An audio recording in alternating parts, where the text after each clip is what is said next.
Hello friends, સ્વાગત છે તમારું મારા આરવી કુકિંગ કિચનમાં। આજે આપણે બનાવીશું ફરાળ માટે સૂકી ભાજી।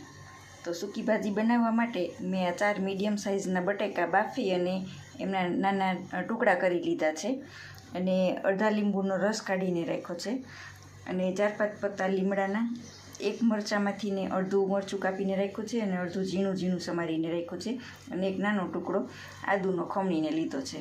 હવે આપણે એક તપેલીની અંદર 1 પાવરું તેલ મૂકીશું। આ એક તપેલીમાં મેં 1 પાવરું તેલ મૂક્યું છે। હવે તેલ આવી જાય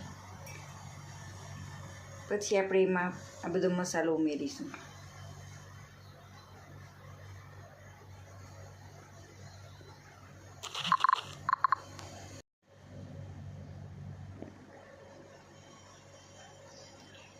આપણું તેલ ગરમ થઈ ગયું છે તો હવે આપણે ગેસને એકદમ સ્લો કરી નાખીશું।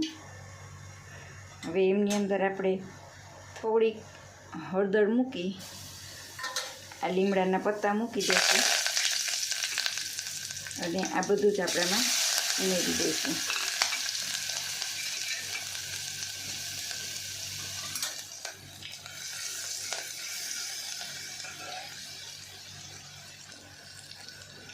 હવે એમની અંદર આપણે લીંબુનો રસ નાખી દઈશું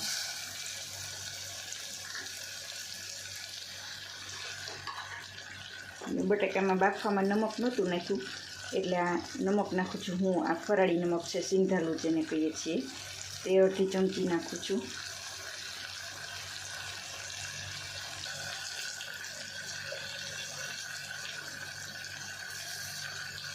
દોઢ ચમચી જેટલી આપણે એમાં ખાંડ નાખીશું। આપણે અડધું લીંબુ નાખ્યું હોય એટલે એમાં ખાંડ નાખવી વધારે પડે।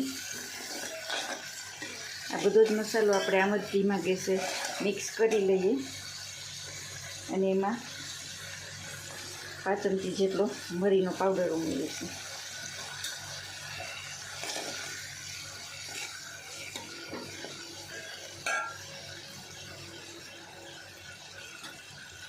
એક ચપટી જેટલું લાલ મરચું ઉમેરીશું જેથી આપણો કલર સરસ આવે અને તીખાશ પણ મીડિયમ તીખું છે એટલે મીડિયમ તીખાશ આવે। હવે આમને આ સાતળી અને આ લીંબુનો રસ થોડોક બળી જાય પછી બટેકા ઉમેરી દઈશું। જો ફ્રેન્ડ્સ, આપણું તેલ છૂટું પડી ગયું છે। હવે આપણે આ બટેકા એમાં ઉમેરી દઈશું।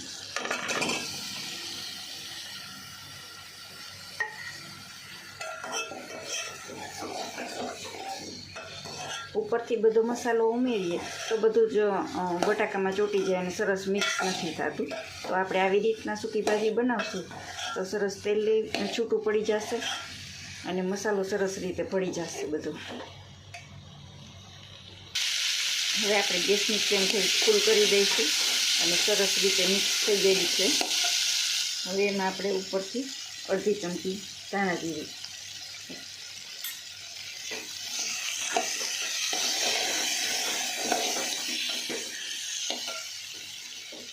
હવે ગેસ બંધ કરી અને આપણે એમને નીચે ઉતારી દઈશું।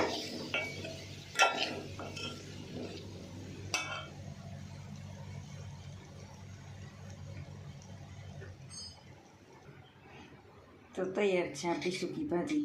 ઉપરથી આપણે એમાં ધાણા ભાજી ઉમેરી શકીએ।